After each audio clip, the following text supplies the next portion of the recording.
जय हिंद दोस्तों। और आज हम लोग अब यूपीएससी प्रीलिम्स पंचायत स्टार्ट कर रहे हैं, जो कि 16 जून को थोड़ा बहुत आपके काम आएगी और रिवीजन में हेल्प करेगी। तो इसमें हम लोग क्या करेंगे, question answer to the point पूछेंगे, ठीक है। जो अपना नोट्स बनाए। हाँ, तो सबसे पहले पहला क्वेश्चन है, जो आईपीसी की जगह नया भारतीय न्याय संहिता आई है, ठीक है, उसमें आपको बताना है कि पहला स्टेटमेंट, इसमें आतंकवाद और संगठित अपराध को परिभाषित कर दिया गया है। दूसरा स्टेटमेंट है, इसमें राजद्रोह का उल्लेख किया गया है। राजद्रोह को किसी चीज से और बदला गया है। तो दो ऑप्शन है सर। राजद्रोह का उल्लेख नहीं, कुछ बच्चे ने पहला ऑप्शन ए, पहला सही है। पहला सही है। आतंकवाद और संगठित अपराध परिभाषित कर दिया गया है। आतंकवाद, ठीक है, तो सही है। ऑर्गेनाइज्ड क्राइम और आतंकवाद इन दोनों को परिभाषित किया गया है। अब इतना धारा और अभिनय किया है, लेकिन राजद्रोह का उल्लेख नहीं है इसमें। राजद्रोह को हटा दिया गया था, 124 हटा दिया गया था, उसको राज्य के विरुद्ध अपराध से, राज्य के विरुद्ध अपराध नहीं चला क्वेश्चन पूछना तो बताओ, आलिम चर्चा का वीरोवरी हल्टेरिया क्या है? वीरुवरी हल्टेरिया है। वीरोवरी हल्टेरिया, ठीक है। तो ये एक प्रकार का पौधा है, एक प्रकार का मेंढक है, एक प्रकार की तितली है, एक प्रकार का विषाणु भक्षी जीव है। हमको अभी विषाणु भक्षी जीव का वीरुवरी हल्टेरिया विषाणु भक्षी जीव, ठीक है। तो वीरोवरी हल्टेरिया विषाणु भक्षी जीव है, जो प्लवक प्रजाति से संबंधित है। प्लवक, फाइटोप्लैंक्टन या प्लैंक्टन, ये तो ये प्लवक है। और वीरुवरी हल्टेरिया विषाणु भक्षी जीव, तो फाइटो नहीं हुआ, ये तो प्लवक हुआ, प्लैंक्टन, ठीक है। अब आपको बताना है, इनमें से कौन कौन शासक गुप्त काल के समवर्ती थे, ठीक है। गुप्त काल, ठीक है। हाँ, समवर्ती। तो पहला कर्ण, दूसरा है चेदी, फिर मौखरी और पितृभक्त। मोर लगाना है तो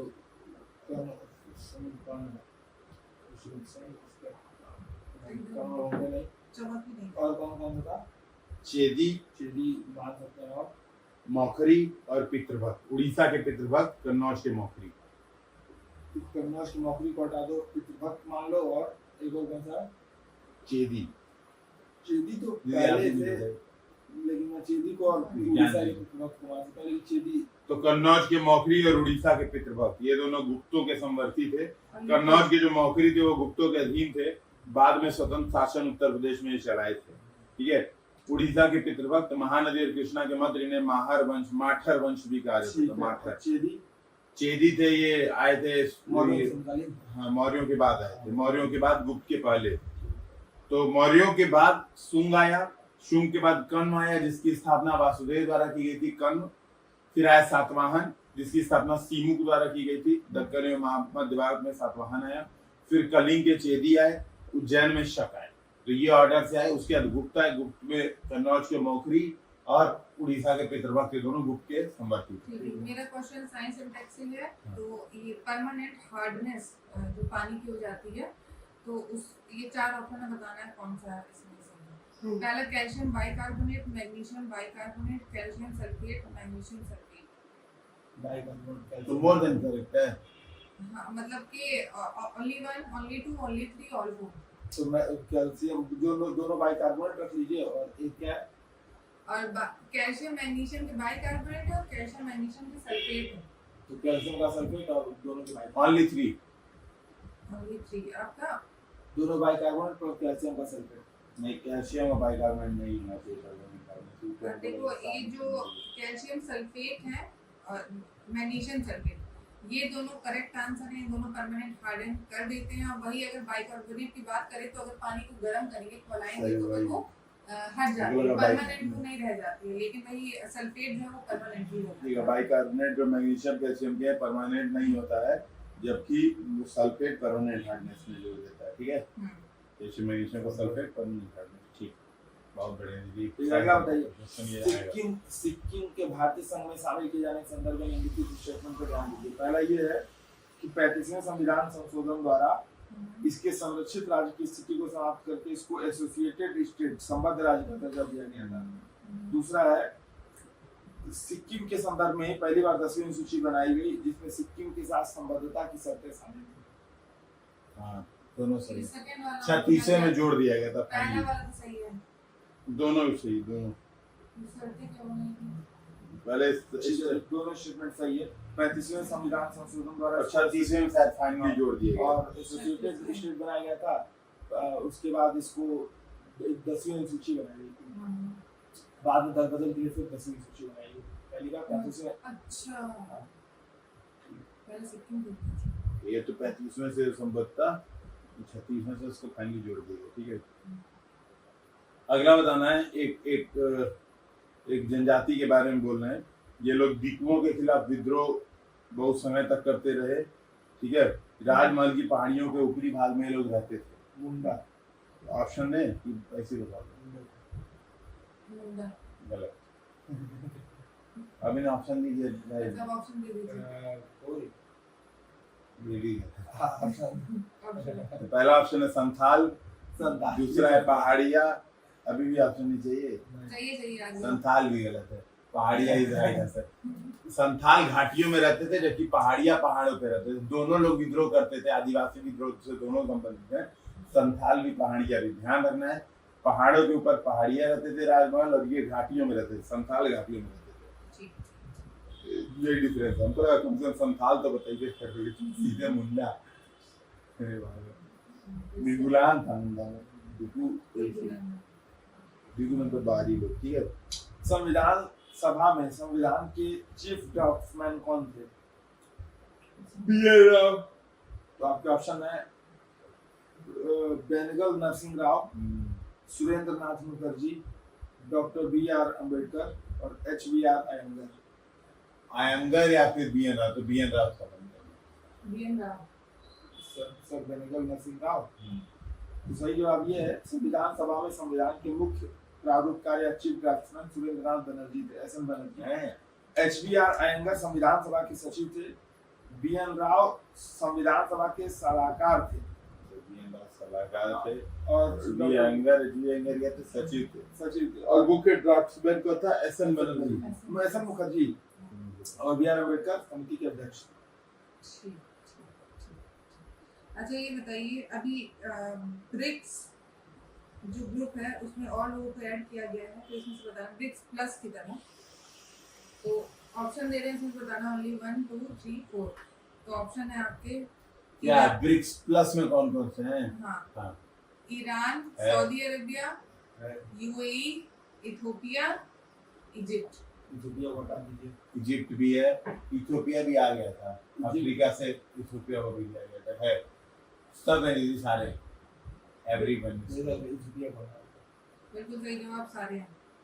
हाँ ये इथियोपिया, भी इजिप्ट, है। Iran, Saudi Arabia, UAE. Africa से 2 ये इम्पोर्टेंट ब्रिक्स प्लस जो है बनाया 5 गया आए है। ना। हाँ 5। ब्रिक्स प्लस में। इथियोपिया, मिस्र।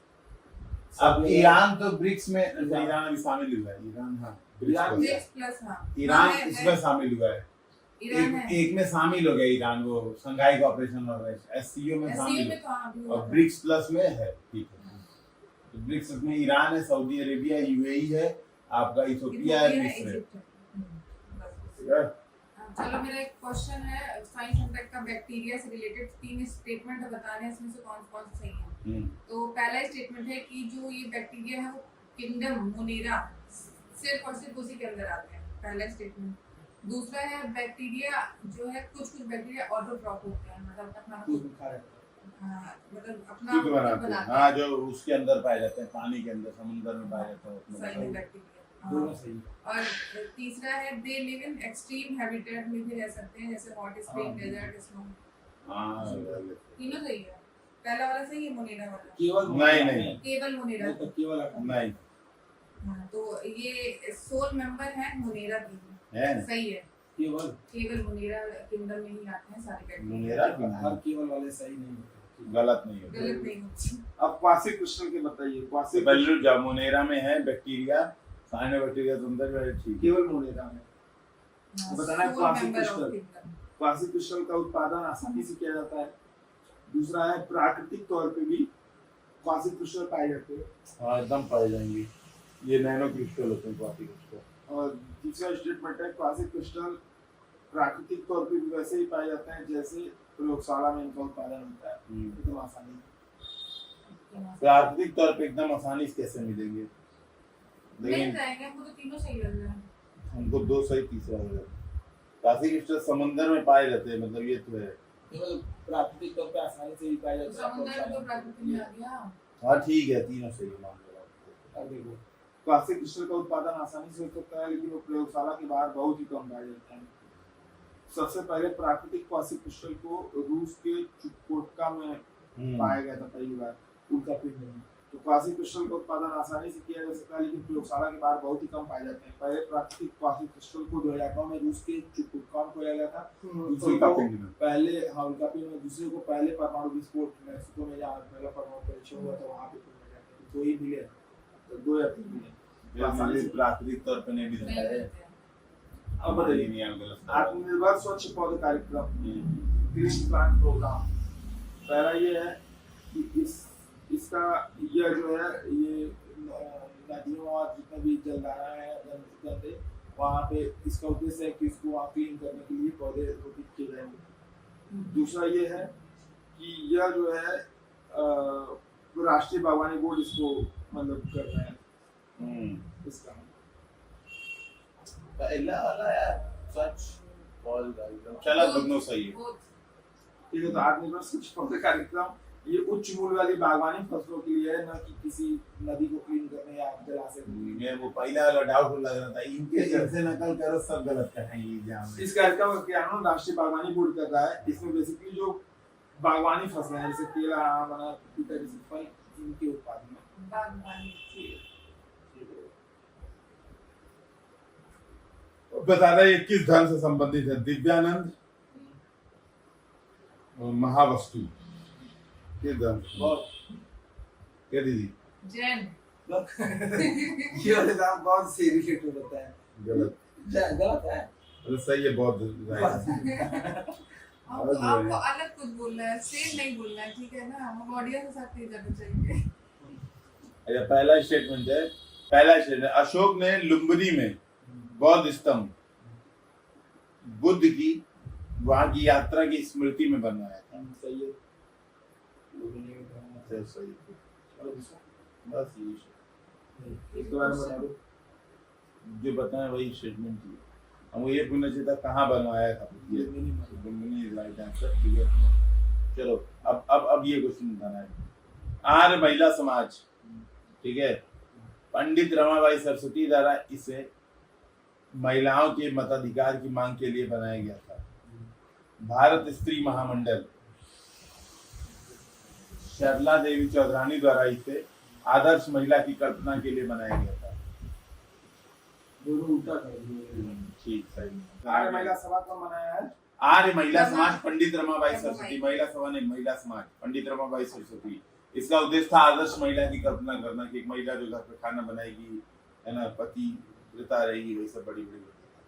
भारत स्त्री महामंडल 1910 में सरला देवी चौधरानी द्वारा प्रयागराज में बनाया गया था। ठीक है, ठीक है। सरला देवी चौधरानी। अब आपको बताना है अंतर्राष्ट्रीय आपराधिक न्यायालय आईसीसी इंटरनेशनल क्रिमिनल कोर्ट, इसके संदर्भ में भारत इसका सदस्य नहीं पहला है। ये कि इसका मुख्यालय हेग नीदरलैंड में है। बिल्कुल सही। दूसरा इसको रोम संविधि की एकदम तरफ सही। स्थापित किया गया है। 1999 या 2001। 2001। तीसरा है यह व्यक्तियों को भी आपराधिक को कोई भी एकदम सही है। Independent। पुतिन के ऊपर भी चलाया था। ठीक है। और चौथा है इसमें कोई अपीली तंत्र नहीं है। सही है। All option है। तो 1 सही, 2 सही, 3 सही, 4 सही। 4 सही। तो 3 सही। अपील जो है इसका है चैम्बर में की जा सकती है, इसकी अपील चैम्बर में। ठीक है, तो बता दे रहा हूँ अंतर्राष्ट्रीय आपराधिक न्यायालय, इसका मुख्यालय नीदरलैंड हेग में है, रोम संविधि द्वारा स्थापित है। ये व्यक्तियों पर भी आपराधिक मुकदमे चलाता है।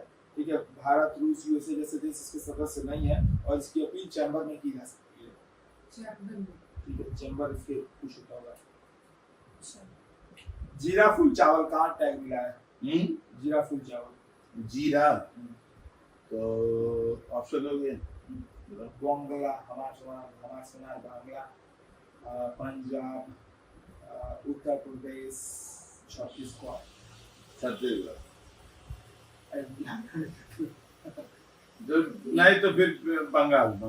जीरा फूल है ना बंगाल। जीरा फूल छत्तीसगढ़। Chhattisgarh right answer. यार सही कर रहे थे तो गलत करवा दिया। नगरी दुबराज सही चावल। होता है। नगरी दुबराज चावल ऑप्शन नहीं है। झारखंड, छत्तीसगढ़, बंगाल और उड़ीसा। उड़ीसा। स्मार्ट जी भी दिखाया जाएगा। आवाज सुना छत्तीसगढ़। छत्तीसगढ़। Chhattisgarh right answer. तो छत्तीसगढ़ में नगरी दुबराज चावल और जीरा फूल चावल दोनों को भौगोलिक संकेत का दर्जा मिला। ये छत्तीसगढ़ वाला पूछे थे तुम नगरी दुबराज भी तो नगरी। बसोहली चित्रकला। अरे यार ये गलत नहीं ना थी। राजस्थान। जम्मू कश्मीर। जम्मू एंड कश्मीर संघ राज्य क्षेत्र इज द राइट आंसर। ये छोटू भाई पूछ रहा है जो कुछ दिन पहले पूछा था ये। सही पता है। ये वाला। चलिए ये बताइए, निम्नलिखित में से कौन संविधान सभा के लिए चुने जाने वाली पहली और एकमात्र दलित महिला थी? ठीक है, हाँ ऑप्शन दे बता रही हूँ। आपके ऑप्शंस हैं अम्मू स्वामीनाथन, दक्षायनी वेलायुधन, कमला चौधरी और मालती चौधरी। पहला वाला अम्मू। मालती। पहला। तो जिसका भी हमने नाम लिया था, ये सारे महिला सदस्य थी संविधान सभा में। संविधान सभा में कुल 15 महिला सदस्य थी। इसमें दक्षायनी वेलायुधन वर्ष 1946 में संविधान सभा के लिए चुनी जाने वाली पहली और एकमात्र दलित महिला थी। दक्षायनी वेलायुधन। हाँ, तो दक्षायनी वेलायुधन एकमात्र दलित महिला थी और बेगम एजाज रसूल एकमात्र महिला मुस्लिम सदस्य। बेगम एजाज रसूल। मुसलमान। एक तरफ थी दक्षायनी वेलायुधन और बेगम हजरत रसूल। बेगम एजाज रसूल। ठीक है। अच्छा, एनी मस्करैनी संविधान सभा में थी या नहीं? यानी मस्करैनी थी। ठीक है, एनी मस्करैनी थी, सुचेता टोपलानी थी, बाकी सब तो नाम पता लगा। ये दो मुझको लगा इंपॉर्टेंट है। बेगम एजाज रसूल एकमात्र महिला मुस्लिम महिला और दक्षायनी वेलायुधन एकमात्र दलित महिला। ठीक है, और पूछो। चलो आपको बताना है हंटर कमीशन। ठीक है, तो हंटर कमीशन के दौरान मिलके तो ध्यान दीजिए, लॉर्ड रिपन के कार्यकाल में आया था पहला स्टेटमेंट है। इसमें कोई भारतीय नहीं था। दूसरा स्टेटमेंट है। सही है। तीसरा स्टेटमेंट है कि इसने विश्वविद्यालय शिक्षा पर अपनी रिपोर्ट दी। हम कर रहे हैं विश्वविद्यालय सीटे ये भी मान लेते हैं। दो विश्वविद्यालय मात्र आता वाला था। ओनली 2 ऑप्शन सही है। मेरे हिसाब से दो इसमें सही है। तो लॉर्ड रिपन के कार्यकाल में था। हाँ सही है। इसमें 2 भारतीय थे। ठीक है, केटी तेलंगाना मोहन बोस 2 भारतीय थे, तो ये गलत हो गया। फिर तीसरा है कि इसमें प्राथमिक स्तर पर मातृभाषा में शिक्षा। प्राथमिक वाला सही है। हाँ प्राथमिक नहीं, तो तीसरा गलत हो गया ना। विश्वविद्यालय शिक्षा पर 2 गलत हो गए। विश्वविद्यालय तो बोल रहे हैं प्राथमिक शिक्षा। उससे नहीं मिला तो बोले थे 2 स्टेटमेंट इसमें सही है। सही एक एक ही है। स्टेटमेंट। ठीक है, प्राथमिक शिक्षा होगा, कॉन्सेप्ट क्लियर था। प्राथमिक स्तर पर मातृभाषा में शिक्षा का इन्होंने वो किया था। विश्वविद्यालय शिक्षा पर कोई बात नहीं कही थी। हालांकि बाद में दो विश्वविद्यालय आया इस खाते पे। लॉर्ड रिपन द्वारा 1882 लाया गया। केटी तेलंगाना मोहन बोस दो विश्वविद्यालय। प्रोजेक्ट 39A क्या है? पनडुब्बी। प्रोजेक्ट 39 एक संदर्भ निम्नलिखित स्टेटमेंट पे ध्यान दीजिए। केवल दोनों सही, दोनों गलत। ये ऑप्शन है। पहला ये है कि ये अनुच्छेद 39A को ध्यान में रखते हुए लाया गया है। दूसरा इसका एक काम जो है वो ये है कि आपराधिक न्याय प्रणाली में शुरुआत हो, मतलब सुधार।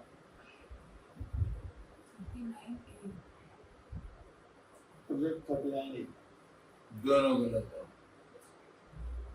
दोनों सही है। दोनों सही है। नेशनल लॉ यूनिवर्सिटी दिल्ली का एक आपराधिक सुधार समर्थक समूह है जो कि प्रोजेक्ट 39A नाम से विदित है कि ये भारतीय संविधान के अनुच्छेद 39A से प्रेरित है, जो आर्थिक और सामाजिक बाधाओं को दूर करके समान न्याय और समान अवसर उपलब्ध कराता है और आपराधिक न्याय प्रणाली में दिल्ली यूनिवर्सिटी सुधार की बात करता है। Delhi national law university Delhi. NLU. National law university Delhi. चलो बताओ। अलग अलग भविष्य करते भाई, काम करना नहीं है इनके पास। नेट ग्रिड किस मंत्रालय के अधीन है? पूछो मंत्रालय। दीदी आप बताएंगे। नेशनल। ये गृह मंत्रालय का अधीन है, तो ये बिजली से रिलेटेड नहीं है। सुरक्षा पर कैबिनेट सचिव। रियल वो नेशनल इंटेलिजेंस ग्रिड है। लेकिन पूरा देश की इंटेलिजेंस एक जगह इकट्ठा हुई, रियल टाइम सूचना प्रणाली इसमें रहेगी। नीति में किसमें बताया? गृह मंत्रालय। चलो बता, पीएम प्रणाम क्या है? अरे प्रणाम सबको कर बड़ा बड़ा के ऑप्शन डी बताना। ठीक है, बताइए। आर्द्रभूमि के इष्टतम प्रयोग, कम खाद का उपयोग हो, पर ड्रॉप मोर प्राप्त, और पौधों द्वारा जलाशयों को नहीं भाई, कम खाद का प्रयोग, पीएम प्रणाम, यही लाए हैं। ठीक है, एकदम प्राकृतिक उर्वरकों और रसायनों को संतुलित उपयोग को बढ़ावा देने में जुलाई इसी साल के बजट में आए हैं। PM प्रणाम, ठीक है। प्रणाम करना है दौड़ा के फर्टिलाइजर।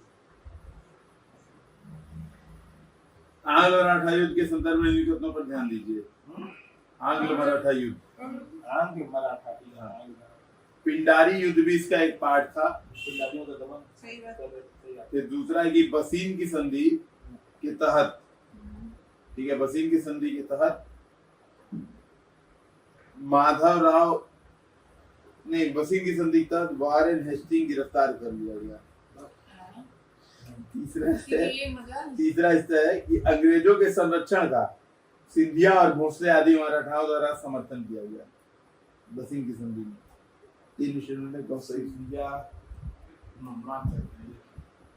जो सिंधिया और भोसले द्वारा विरोध किया गया था, ठीक है, जहाँ के अंग्रेजों के संरक्षण का सेकंड जो बसीन की संधि है वो पेशवा बाजीराव सेकंड ने किया था, ठीक है, बसीन की संधि पेशवा बाजीराव सेकंड। बाकी का एक और तो सिंधिया और भोसले इसका विरोध कर रहे थे। हम ये नुक्ते क्या आगे बहुत पता नहीं है क्या। पिंडारी युद्ध वारेन हेस्टिंग द्वारा इसके उन्मूलन का निर्णय लिया गया। अंत में तृतीय आंग्ल मराठा युद्ध का ही भाग बन गया था, पिंडारियों का जो युद्ध था। अच्छा, ये बताओ ट्रांसलेशन जो है जीनोमिक्स में ये क्या होता है?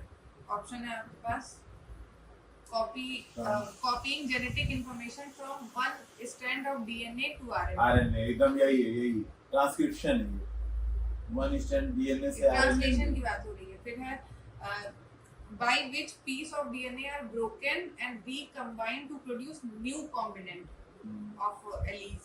फिर है कि by which are double stranded DNA molecule is copied to produce two identical DNA molecule. फिर last है polymerization of amino acid to form a polypeptide. पहला ही सही है, उसी को ट्रांसलेशन आरएनए बेस पे। ऑप्शन डी सही है, पॉलीमराइजेशन अमीनो एसिड का पॉलीपेप्टाइड में इसे कहते हैं ट्रांसलेशन, और तुमको जो है वो ट्रांसक्रिप्शन ही था ना, ये जो उनको ए वही लगा था ट्रांसक्रिप्शन, ठीक है। तो आरएनए से डीएनए से आरएनए में ट्रांसक्रिप्शन होता है, ट्रांसलेशन मतलब पॉलीमराइजेशन होता है। ये क्या बोली दीदी, फिर से बताइए। पॉलीमराइजेशन होता है अमीनो एसिड का पॉलीपेप्टाइड में, इनटू पॉलीपेप्टाइड बनाने में अमीनो एसिड को, इसे कहते हैं ट्रांसलेशन। जीनोमिक्स की बात हो रही है। ठीक। अब अच्छा, बहुत ही छोटा सा क्वेश्चन, आईआईपी में सबसे ज्यादा वेटेज किसका है? ऑप्शन दे कि ना दे? आईआईपी में बता उसको करेंसी है। हां, petroleum, refinery product, electricity, fertilizer, steel. Refinery, electricity, फिर स्टील। इसको करेंसी है RS COCR, crude oil, coal. अच्छा ठीक, फिर एक गंदा क्वेश्चन कि सेफ्रॉन जो है वो स्पाइस कौन सा पार्ट होता है प्लांट का?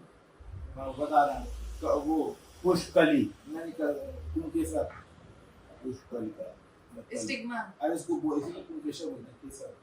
हां, पुंकेसर। Leaf, petal, sepal, stigma. तो आंसर है स्टिग्मा। कुछ भी हम बोलना तो मान लेते हैं। क्या अरे स्टिग्मा ही तो होता है ना, जो बीच का वो होता है, फूल के बीच का ना। हाँ। नहीं तो हिंदी में क्या बोलते हैं इसको? स्टिग्मा को क्या बोलते हैं? वही बोलते हैं स्टिग्मा।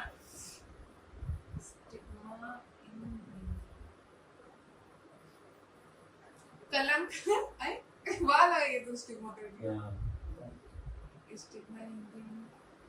ये खाली चर्चा वाला लिक्विड ट्री क्या है? लिक्विड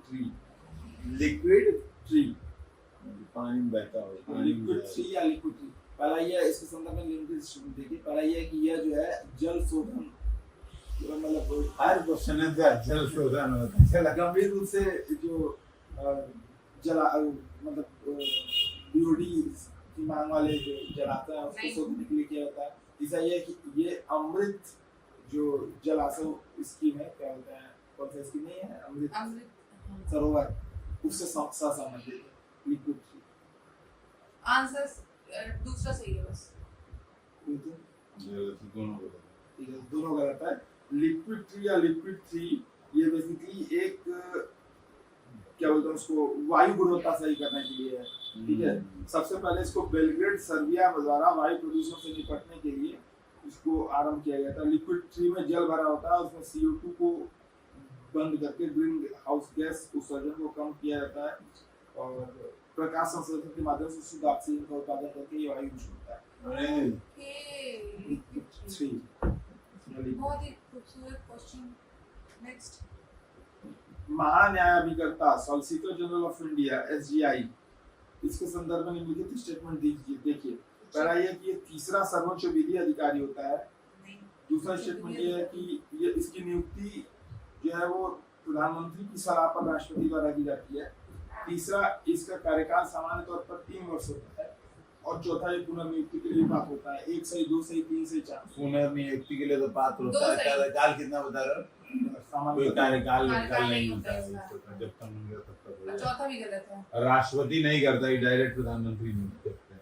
मतलब ये सब हर काम में ना राष्ट्रपति। अब देखो, ये पहले तो तीसरा, ये दूसरा सर्वोच्च विधि अधिकारी। ये तो बोलने ही जा रहे थे। दूसरा स्टेटमेंट, इसकी नियुक्ति मंत्रिमंडल की नियुक्ति समिति की सिफारिश पर राष्ट्रपति द्वारा की जाती है। तीसरी स्टेटमेंट ये है कि इसका कार्यकाल सामान्य तौर पर 3 वर्ष के लिए होता है। ठीक है, मतलब इसकी नियुक्ति के साथ इसके कार्यकाल सामान्य तौर पर 3 वर्ष का होता है। इसको पूरा बढ़ाया भी जा सकता है, पूरा नियुक्ति के लिए भी पात्र होता है। तो केवल पहला स्टेटमेंट क्या है? प्रधानमंत्री नियुक्ति समिति। हां, दूसरा दो स्टेटमेंट तो केवल तो मेरा सही हो गया। मैंने बोला तो दो। दीदी आपको सही करा दिए जैसे लड़के। चलो बताओ, इसमें से कौन सा नेगोशिएबल इंस्ट्रूमेंट है? रुपया, चेक, DD। रुपया और कोई नहीं है। नहीं, नेगोशिएबल मतलब इसको नेगोशिएट किया जा सकता है। आप रुपया को और DD को नेगोशिएट नहीं कर सकते, चेक को कर सकते हैं। नहीं कर सकते किसी को। चेक के बाद चेक और DD। DD भी क्यों? DD तो पैसा नहीं कैसे कर सकते हैं? अब ये नहीं बताया, भारत में नेगोशिएबल इंस्ट्रूमेंट एक्ट द्वारा 1881 द्वारा शासित होता है। इसमें प्राप्तकर्ता फिक्स होता है। तो नेगोशिएबल इंस्ट्रूमेंट में प्राप्तकर्ता फिक्स होता है। चेक में आप नाम लिख के देंगे तो वही चेक भजा पाएगा। DD में जिसके नाम पर रहेगा वही DD भेजेगा। लेकिन रुपया जिसको मिल गया, गिरा हुआ उसी मिल गया, उसी का हो गया। तो ये अंतर होता है। ठीक है, तो जिसका नाम लिखा होता है उसी मिलेगा, उसको लिखा नहीं होता किसको मिलेगा। ठीक है, मतलब NACWC national authority chemical weapons convention, इसके संदर्भ में निम्नलिखित स्टेटमेंट देखिए। पहला ये कि रासायनिक हथियार समझौता अधिनियम 2000 के तहत स्थापित है। दूसरा स्टेटमेंट ये है कि भारत सरकार ने भी इसको साइन किया है, इस समझौते को। तीसरा ये है कि भारत सरकार में जो मंत्रिमंडल सचिवालय है वो national authority for chemical weapons, उसके संबद्ध कार्यालय, मतलब वो भारत सरकार के मंत्रिमंडल सचिवालय के अंतर्गत कार्य करता है। तीनों से बोल भाई बोल। तीनों से। ऑडियंस के साथ जाएंगे। रासायनिक हथियार समझौता अधिनियम 2000 के तहत स्थापित है। भारत सरकार ने इस पे 93 में ये हस्ताक्षर कर दिए थे। और NACWC भारत सरकार के मंत्रिमंडल सचिवालय के अंतर्गत एक कार्यालय है। आपसे PMO के अंतर्गत। PMO के अंतर्गत नहीं भाई, ये कैबिनेट सेक्रेटरी के अंतर्गत है। NACWC पढ़ा हुआ। चलो अगला बताओ। स्क्यूफ्लेशन क्या होता है? स्क्यूफ्लेशन हिंदी भी है। स्क्यूफ्लेशन हिंदी में देवनागरी में आधा सा क्यू। रुक के थोड़ा सा फिर से इन्फ्लेशन। दीदी हाँ? तो पहला ये रुक के थोड़ा इन्फ्लेशन हो जाना, दूसरा थोड़ा ठहर के इन्फ्लेशन हो जाना, तीसरा चलते चलते रुक जाना इन्फ्लेशन का, और पांचवा है कि कुछ वस्तुओं में इन्फ्लेशन बाकी में नहीं। कुछ वस्तुओं में इन्फ्लेशन बाकी नहीं। स्क्यूड स्क्यू का मतलब ये होता है थोड़ा मतलब ये स्किप कर देना। मतलब कुछ चीजों में अलग चीजें दिख रही हैं। अर्थव्यवस्था में कुछ वस्तुओं से और मुद्रास्फीति जबकि बाकी कीमतें स्थिर हो या घट रही है, इसको बोलते हैं स्क्यूफ्लेशन। भारत सरकार के संदर्भ में निम्नलिखित स्टेटमेंट ध्यान दीजिए। भारत सरकार कार्य संचालन के संदर्भ में पहला ये कि मंत्रिमंडल सचिवालय सीधे प्रधानमंत्री के अधीन होता है। दूसरा स्टेटमेंट ये है कि मंत्रिमंडल सचिवालय को आवंटित भारत सरकार का कार्य हमेशा प्रधानमंत्री को आवंटित कार्य माना जाता है। तीसरा स्टेटमेंट ये है कि राष्ट्रपति द्वारा भारत सरकार कार्य आवंटन के लिए नियम 1961 में बनाए गए। ये सही है। क्वेश्चन हम स्किप करना चाहेंगे। दूसरा गलत है। प्रधानमंत्री क्यों माना जाएगा मंत्रिमंडल सचिवालय कार्य? मंत्रिमंडल को माना जाएगा, मंत्रिपरिषद। तो मेरे हिसाब से दूसरा गलत बाकी सब सही है। तो ध्यान दीजिए, जितने भी स्टेटमेंट है सब सही है। मंत्रिमंडल सचिवालय सीधे प्रधानमंत्री के अधीन होता है, ठीक है। सचिवालय का प्रशासनिक प्रमुख कैबिनेट सचिव होता है, जो सिविल सेवा बोर्ड का भी पदेन अध्यक्ष होता है। मंत्रिमंडल सचिवालय भारत सरकार कार्य आवंटन नियम 1961 और भारत सरकार कार्य संचालन नियम 1961 के प्रशासन के लिए उत्तरदायी भी होता है, ठीक है। इसलिए मंत्रिमंडल सचिवालय को आवंटित भारत सरकार का कार्य हमेशा प्रधानमंत्री को कार्य आवंटन की इंग्लिश क्या है? Work allocation. Work allocation rule 1961। फिर आगे क्या? तो सही है, तीनों पर। प्रधानमंत्री ये बोलते हैं। अगला क्वेश्चन है, निम्नलिखित में से कौन सा वित्त मंत्रालय का विभाग, ठीक है, allocation of business, government of India rule 1962। Business, इसमें से कौन सा वित्त मंत्रालय का विभाग, ठीक है, मुद्रास्फीति, मूल्य नियंत्रण और बजट तैयार करने, विदेशी मुद्रा प्रबंधन आदि के लिए जिम्मेदार होता है, और बीमा कंपनियों, बैंक, वित्तीय संस्थानों को कवर करता है? Ministry of finance. सब मिनिस्ट्री ऑफ फाइनेंस ही करता है। सही। तो एक में है वित्तीय सेवा प्रभाग, जो कि बैंक, वित्तीय संस्थान और बीमा कंपनियों को कवर करता है। उसको बोलते हैं वित्तीय financial service department of financial services, ठीक है। आर्थिक कार्य विभाग ये करता है मुद्रास्फीति, बजट तैयार करना, मूल्य नियंत्रण इत्यादि, ठीक है। लास्ट क्वेश्चन छोटे स्टैंड अप इंडिया, इसके Stand संदर्भ up. SC हमारे चैटबॉक्स टाइम उतार देंगे वो। एक बार सुन लीजिए, ट्राइबल इसके संदर्भ में लेकिन तब हम ध्यान दीजिए। पहला ये है, 4 स्टेटमेंट है, 1 सही, 2 सही, 3 सही, 4 सही, ऐसे बताना है। ठीक। इसके अंतर्गत स्टैंड अप इंडिया, हाँ, पहला ये कि स्टैंड अप इंडिया, इसके ये जो है 2016 में भारत सरकार के वित्त मंत्रालय के अधीन इस योजना की शुरुआत की गई थी, जिसको 2025 तक बढ़ा दिया गया है। पहला स्टेटमेंट। गलत है। दूसरा, इसका उद्देश्य एसटी, एससी, ओबीसी और महिला के बीच उद्यमशीलता को बढ़ावा देना है। तीसरा, इसके अंतर्गत अनुसूचित वाणिज्यिक बैंक की सभी शाखाओं को शामिल किया गया है और प्रत्येक शाखा द्वारा कम से कम एक एससी, एसटी, ओबीसी और महिला उधारकर्ता को कम से कम ऋण देना पड़ेगा। तीसरा है कि ऋण केवल ग्रीनफील्ड परियोजना के लिए उपलब्ध है, नहीं, पुराने के लिए। एकदम सही है। पुराने के लिए नहीं, ग्रीनफील्ड के लिए 2 होने चाहिए। ठीक है, तो जहाँ पे भी ओबीसी टर्म का प्रयोग था, ओबीसी में शामिल नहीं है, तो 2 स्टेटमेंट ओबीसी वाले खलास कर दीजिए, केवल 2 सही है। अब दिन सुनिए फिर से ध्यान से। स्टैंड अप योजना में 2016 में भारत सरकार के वित्त मंत्रालय के लिए शुरू किया गया था, 2025 तक इसको बढ़ा दिया गया। इस स्टेटमेंट सही था। इसका उद्देश्य एसटी, एससी और महिला ही है, न कि ओबीसी।